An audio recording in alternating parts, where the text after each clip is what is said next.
Kung bago ka pa lang sa aking YouTube channel, please subscribe at i-hit ang notification bell para updated ka sa aking bagong videos.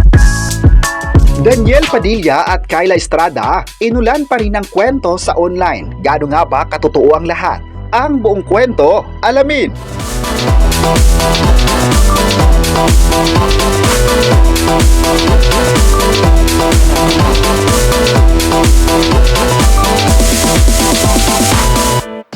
Mali ang kumalat na chika sa pangmatagalan ang bakasyon grande ni Daniel Padilla at Kyla Estrada sa El Nido, Palawan. Kilig-kiligan pa naman ang mga fanay dahil sinasabing ito ang post-Valentine's Day ng Kynel at advanced birthday celebration ng actress.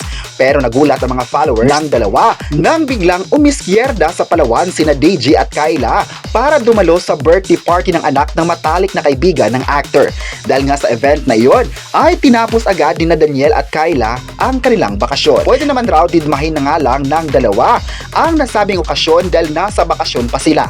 Anyway, masayang-masaya ang non-showbiz close friend ni Daniel dahil pinakilala ng aktor sa kanila ang bago nitong mahal.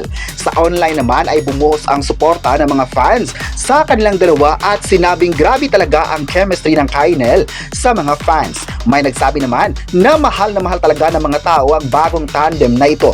Masaya naman ang lahat na kahit sa simpleng galaw lang ng Kynel ay sumaya sila minsan. Masaya naman ang lahat dahil naging positive pa rin ang dalawa kahit may mga intriga. Nitong nakaraan kasi ay inulan ng pambabatikos ang dalawa dahil raw hindi ito bagay pero biglang nagbigay ng komento ang mga solid fans nila. Ayon pa ng karamihan, wala silang pake kung may mga bashers man ang Kynel. Basta ang importante sa ngayon ay masaya sila kung anuman ang nakuhang kasikatan ng dalawa. Halata naman kasi ngayon na masaya ang dalawa sa buhay nila at proud sa lahat ng bagay. May nagsabi naman na love talaga ng mga tao sina Daniel at Kyla dahil hindi ito pumapatol sa mga mapanirang bashers. May nagsabi naman na magaling talaga ang dalawa kaya deserve na mabibigyan ng maraming projects sa TV. Maalala ang huling series nila na Incognito ay minahal talaga ng mga tao kaya hanggang ngayon waiting na sila sa mga susunod na projects. Talagang kahit anong mga projects ng Kynel ay pasado agad sa mga manunood at sinabi ng karamihan na hindi talaga sila papayag na hindi na magkakaroon ng dalawa ng next series. Baka sa taong 2026 ay arangkada na ang mga proyektong pagbibidahan ng dalawa para sa mga kapamilya viewers.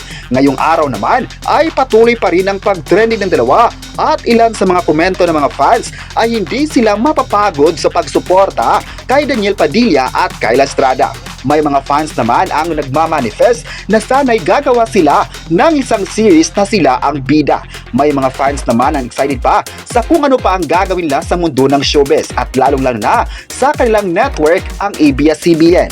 Kayo, ano ang masabi nyo na inulan na naman ng issue ang Kynel? I-comment na kung gusto mo ba sina Daniel Padilla at Kyla Estrada at huwag kalimutang i-subscribe ang ating YouTube channel.